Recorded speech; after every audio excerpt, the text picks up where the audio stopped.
Hit TV YouTube channels లో మీ వ్యాపార ప్రకటనలకు మరియు ప్రమోషనల్ ఇంటర్వ్యూస్ కోసం వెంటనే సంప్రదించండి.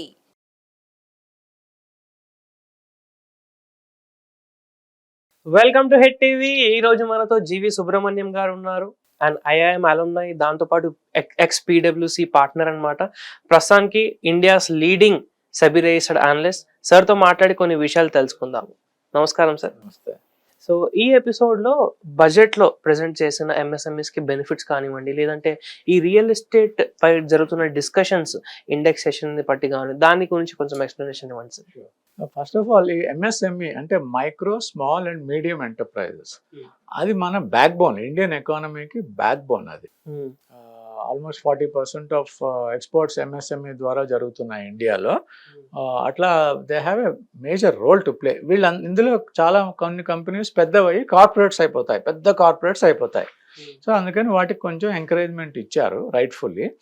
అందులో ఒకటి ఏంటంటే, అందరూ తెలుసు, చాలామందికి తెలుసు, బట్ తెలియని వాళ్ళకి ఏంటంటే, మీరు సొంతంగా బిజినెస్ పెట్టుకోవాలి అనుకుంటే ఈ ముద్రా లోన్స్ అనే ఒక స్కీమ్ ఉంది. అది చాలా పాపులరైజ్ అయింది. అది అందులో ముద్రా లోన్స్లో అన్సెక్యూర్డ్ లోన్ తీసుకోవచ్చు. అంటే మీరు ఆల్రెడీ ఒక బిజినెస్లో ఉన్నారు, మీకు ఏదో కొంచెం క్యాష్ వస్తుంది, అట్లా వస్తుంది, కానీ మీకు బిజినెస్ ఎక్స్పాండ్ చేయాలి. లోన్ ఎలా అంటే, ఏ కొల్లేటరల్ ఇవ్వకుండా బ్యాంకుకు వెళ్ళి అడిగితే ఒక స్ట్రాంగ్, నేను విన్నది ఏంటంటే పేపర్ మీద ఎట్లా ఉన్నా కూడా బ్యాంక్ వాళ్ళు స్ట్రాంగ్గా మీకు రెగ్యులర్గా బ్యాంకులో మీరు చేస్తున్న బిజినెస్కి ఆల్రెడీ రెవెన్యూస్ వస్తూ ఉంటే వాళ్ళకి నమ్మకం వచ్చి తాకట్టు ఏమీ లేకుండా కూడా లోన్స్ ఇచ్చేవాళ్ళు. ఇంతకుముందు 10 lakhs వరకు లోన్ ఇచ్చేవాళ్ళు. ఇప్పుడు ఆ లోన్ మీరు రెగ్యులర్గా రీపే చేస్తే, ట్రాక్ రికార్డ్ బాగుంటే 10 lakhs 20 lakhs చేశారు ఇప్పుడు. అది చాలా మంచి అడ్వాంటేజ్ అది. ఎందుకంటే ఏమి మనం ల్యాండ్ పెట్టక్కర్లేదు, ఇల్లు ఏమి తాకట్టు పెట్టకుండా లోన్ తీసుకోవచ్చు, అన్సెక్యూర్డ్ కాబట్టి ఏమి అవ్వదు. అది ఒకటి మంచి ఎంకరేజ్మెంట్ ఎంటర్ప్రెనర్స్కి, స్మాల్ టైమ్ ఎంటర్ప్రెనర్స్కి. రెండోది, ఈ ఎంఎస్ఎంఈస్కి కూడా స్టాఫ్ చాలామంది కావాల్సి వస్తారు. అందుకని గవర్నమెంట్ ఒక ఇంటర్న్షిప్ స్కీమ్ ఒకటి ఇంట్రడ్యూస్ చేసింది. ఇంటర్న్షిప్ అంటే సమ్మర్ ప్రాజెక్ట్ అంటారు. అంటే సమ్మర్లో 2 months చాలా మంది వెళ్ళి కంపెనీస్లో పనిచేసి ఎక్స్పీరియన్స్ తెచ్చుకుని మళ్ళీ చదువుకోవడానికి వెళ్ళిపోతారు. అవి ఇంటర్న్స్ అని. ఈ ఇంటర్న్షిప్కి టాప్ 500 ఇండియన్ కంపెనీస్లో ఇంటర్న్షిప్ ఇవ్వాల్సిందిగా రిక్వెస్ట్ చేశారు గవర్నమెంట్. 500 కంపెనీస్ సరిపోవు నా ఒపీనియన్లో. 500 కాకుండా ఈ thousands of MSMEs, startups, successful startups, scaleups అందరికీ కూడా ఈ స్కీమ్ ఆఫర్ చేయాలి. అప్పుడు సమ్మర్ ఇంటర్న్షిప్ వస్తారు, వాళ్ళు ట్రైనింగ్ నేర్చుకుని వెళ్ళిపోతారు. బికాజ్ మన పేరోల్లో ఉండరు, ట్రైనింగ్ నేర్చుకుంటారు. ఆ ట్రైనింగ్ అప్పుడు 5,000 rupees per month government subsidy ఉంది, which is a good thing. అంటే మీకు ఎంప్లాయ్మెంట్లోనే కాకుండా చదువుకునేటప్పుడు కూడా సమ్మర్ ప్రాజెక్ట్ చేయడానికి ఈ కంపెనీస్లోకి ఒక ఇన్వెంటరీ తయారు చేసి అక్కడికి ఆఫర్స్ వచ్చి, ఇప్పుడు హిందుస్థాన్ లీవర్స్ కంపెనీ లాంటి కంపెనీలో 2 నెలలు సమ్మర్ ట్రైనింగ్ చేస్తే అది ఎంత అనుభవం. అది 4 ఏళ్ళ చదువు వేస్ట్. అక్కడ వచ్చే సేల్స్, ఆ డిస్ట్రిబ్యూషన్, ఛానల్ మేనేజ్మెంట్, ఆ ఎక్స్పీరియన్స్, ఆ 2 నెలలు అక్కడ చేసి చాలా బాగుంటే వాళ్ళే సమ్మర్ ఆఫర్ ఇస్తారు, ప్రీప్లేస్మెంట్ ఆఫర్ అని. లేదంటే బయటకు వెళ్ళి నేర్చుకోవచ్చు. సో అట్లీస్ట్ ఒక ఛానల్ క్రియేట్ చేశారు. 500 మందితో, 500 కంపెనీస్తో 5 crore జాబ్స్ అయితే రావు. అది ఒక అంబిషియస్ ప్లాన్. కానీ ఎక్స్పాండ్ చేస్తే ఇంటెంట్ మంచిది, ఉద్దేశం మంచిదైతే, సంకల్ప సిద్ధి అన్నట్టుగా ఉద్దేశం మంచిదైతే ఒక ప్లాన్ బిల్డ్ చేసుకుంటూ వెళ్ళచ్చు. అదొక మంచి స్కీమ్ అది. 5,000 రూపాయలు పర్ మంత్, ఎన్ని నెలలు ఉంటే అన్ని నెలలు ఇస్తారు. Plus 6,000 1-time assistance through CSR, corporate social responsibility, అదొకటి ఇచ్చారు. So it's a good initiative. Jobs మన కంట్రీలో 140 crore పాపులేషన్లో ఇంతమంది యూత్ ఉన్నప్పుడు నెంబర్ 1 ప్రయారిటీ జాబ్స్. వీళ్ళందరూ అన్ఎంప్లాయిడ్ యూత్ ఉంటే రెస్ట్లెస్నెస్ పెరిగిపోతుంది. అవకాశాలు బాగున్నాయి కాబట్టి మ్యానుఫ్యాక్చరింగ్, ఇప్పుడు పిఎల్ఐ స్కీమ్ అంటారు, ప్రొడక్టివిటీ లింక్డ్ ఇన్సెంటివ్ స్కీమ్లో మ్యానుఫ్యాక్చరింగ్ చాలా డెవలప్ అవుతుంది ఇండియాలో. It's a beautiful scheme. అంటే ఇంట్రెస్ట్ సబ్సిడీ ఇస్తారు కొన్ని కండిషన్స్ పెట్టి. ఇప్పుడు చైనా ఎందుకు అంత కాంపిటేటివ్ అయిందంటే గవర్నమెంట్ సబ్సిడీ ఇస్తుంది. వాళ్ళు 16% లోన్ తీసుకోరు బ్యాంక్స్ నుంచి, వాళ్ళు తీసుకునేది 5% అంత, మిగతాదంతా గవర్నమెంట్ ఇస్తుంది. మనం అలా చేయకుండా ప్రొడక్టివిటీ లింక్డ్ స్కీమ్ అని చెప్పి అందులో 5% 4% ఎక్స్పోర్ట్స్ ఇంత చేయాలి, డొమెస్టిక్ ఇంత చేయాలి అని చెప్పి గవర్నమెంట్ కూడా కాంపిటేటివ్గా ఇచ్చారు. దానివల్ల మ్యానుఫ్యాక్చరింగ్లో చాలా పెద్ద పెద్ద కంపెనీస్ రావటం మొదలుపెట్టాయి. వాళ్ళకి ఇక్కడ cheap labour plus cheap government subsidy వల్ల అట్రాక్టివ్గా అయింది ఇండియన్ డెస్టినీ. వీళ్ళందరికీ జాబ్స్ స్టాఫ్ కావాలి కాబట్టి ఈ స్టాఫ్కి ఈ స్కిల్ డెవలప్మెంట్ ప్రోగ్రాంలో ఐ థింక్ ఒక అడుగు మనం ముందుకు వేసాం, అంతవరకు చెప్పుకోవచ్చు. ఒకటే విషయం నాకు కొంచెం అంటే ఐ ఫెల్ట్ లిటిల్ సాడ్, ఏదంటే ఈ రియల్ ఎస్టేట్ దాంట్లో ఇండెక్సేషన్ బెనిఫిట్ తీసేశారు. అంటే ఇది కొంచెం జాగ్రత్తగా మీరు చూస్తే ఎగ్జాంపుల్తో చెప్తాను. మీరు 24 years బ్యాక్ హైదరాబాద్లో ఒక ఫ్లాట్ కొన్నారనుకోండి, 25 lakhsకి కొన్నారనుకోండి. ఈ 24 yearsలో ఇప్పుడు ఇండెక్సేషన్ బెనిఫిట్ అంటే ఏంటంటే ప్రతి ఇయర్ ఇన్ఫ్లేషన్ పెరుగుతోంది కాబట్టి మీరు 25 లక్షలకి అప్పుడు కొన్నది ఇన్ఫ్లేషన్ వల్ల ఎంత పెరిగింది అని లెక్కల ఇన్కమ్ ట్యాక్స్ టేబుల్స్ ఉంటాయి, ఎవ్రీ ఇయర్ ఇన్ఫ్లేషన్ ఇంత పెరిగిందని. సో మీరు మనకి ఇండియాలో యావరేజ్ ఇన్ఫ్లేషన్ 7% ఉంది.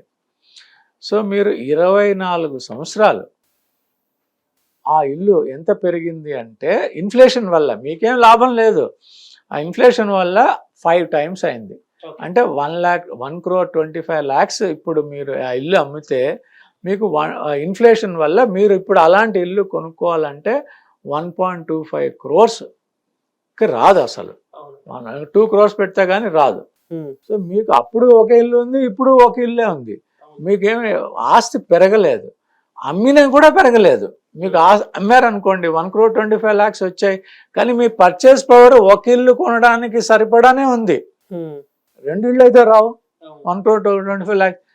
కానీ ఇప్పుడు మార్పు వల్ల ఏమవుతుందంటే అప్పుడు 25 lakhs ఇప్పుడు 1,25 lakhs కాబట్టి నీకు 1 crore ప్రాఫిట్ వచ్చింది. ఈ 1 crore మీద 12.5% ట్యాక్స్ కట్టాలి. అంటే 12.5 lakhs ఇప్పుడు నేను ట్యాక్స్ పే చేయాలి.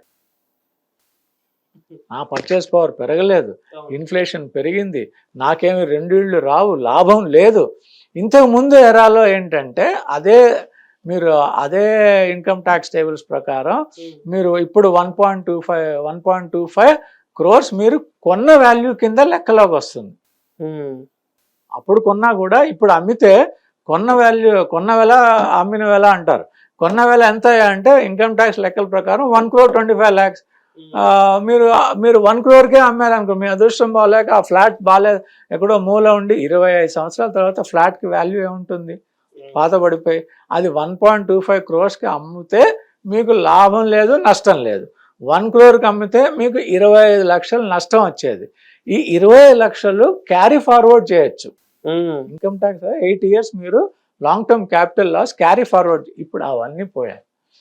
సో ఇవన్నీ పోయి అంటే లాభం లేని ఆస్తి, అంటే ఇళ్ళు అమ్మటానికి ఇప్పుడు హెసిటేట్ చేస్తారు, ఎందుకంటే అదొక ఇష్యూ, అది ఇంకేం చేయలేని పరిస్థితి ఇది. కానీ చాలామంది అప్పీల్ చేస్తున్నారు పార్లమెంట్లో డిస్కస్ చేసి కొంచెం చూడండి ఎలా చేయాలి. అయితే ఈ 40 ఇమాజిన్ ద ప్రాబ్లం, 40-50 సంవత్సరాల క్రితం కొన్నది దాని వాల్యూ ఎలా అంటే అప్పుడు ఎంత అప్పుడే రూపాయికో 10 రూపాయలకో 1000 రూపాయలకో కొని ఉంటారు. అది 2000 సంవత్సరానికి ఎంత అయిందో అది మీరు కొన్న పర్చేస్ ప్రైస్. అప్పటి నుంచి ఇప్పుడు అమ్మితే, ఇప్పుడు బాంబే లాంటి చోట మీరు 5 లక్షలు పెట్టి 5 కోట్లు అయింది. 5 లక్షలు 50 ఏళ్ల క్రితం 10,000 పెట్టారనుకోండి, అది 2000కి అది 5 లక్షలు అయింది అనుకోండి, 5 లక్షలది 5 కోట్లు బ్యాలెన్స్ ఇప్పుడు ట్యాక్స్ కట్టాలి. So this is a very severe issue. But నా వ్యూ ఏంటంటే ఇవి కొత్త పర్చేసెస్కి కొత్త సేల్స్కి పెట్టుంటే బాగుండేది. ఆర్ ఒక 6 months మార్చ్ వరకు టైం ఇచ్చి ఉంటే ఓల్డ్ రూల్స్ ప్రకారం అమ్మేవాళ్ళు పాత ఇళ్ళు అమ్మేసుకుని బయటపడిపోయేవాళ్ళు. ఎవరికి కూడా ట్యాక్స్ లాభం వస్తే ట్యాక్స్ కట్టడం ఈజీనే, కానీ లాభం లేకుండా ఇంకొక ఫ్లాట్ కూడా రాదు. అలాంటప్పుడు ఇంకా అమ్మితే సో అమ్మి కొనే ఆ మోటివేషన్ పోతుంది. ప్లస్ అమ్మినప్పుడు మీరు వాల్యూ తగ్గించి చూపే అవకాశాలు ఉంటాయి. సో అదొక లిమిటేషన్ ఉంది ఈ రియల్ ఎస్టేట్ ఇండెక్సేషన్ తీసేయటం వల్ల. బట్ వాళ్ళ వ్యూ కూడా ఒక రకంగా కరెక్టే, అంత స్టాండర్డైజ్ చేసేసారు. long term, short term period. 12.5% long term, short term less than 1 year. About 15%, 20%. I think it's 20% now. So uniformity వచ్చింది, కానీ కొంచెం చాలా మంది ఎఫెక్ట్ అయ్యే ఒక డెసిషన్ ఇది అని అనిపిస్తోంది. Okay, thank you so much. చాలా బాగా ఎక్స్ప్లెయిన్ చేశారు సార్. నిజంగానే సార్ చెప్పినట్టు చాలా మందికి కూడా ఇది అనిపిస్తూ ఉంటుంది. అండ్ ఇలాంటి ఇంకా ఈ వీడియోస్ అనేది మనం చేస్తూ ఉంటాము. వాటన్నిటితో కూడా మీరు అప్డేటెడ్గా ఉండాలి అంటే తప్పకుండా మన ఛానల్ని సబ్స్క్రైబ్ చేసుకోండి. అలానే వీడియోని లైక్ చేసి ప్రతి ఒక్కరితో షేర్ చేయండి. Thank you sir. Thank you. Hit TV app ని డౌన్లోడ్ చేసుకోండి. ఇందులో short news, live news, entertainment movies అన్ని అవైలబుల్ గా ఉన్నాయి. Please download Hit TV app. Hit TV app hit TV యాప్ని ఫ్రీగా డౌన్లోడ్ చేసుకోండి.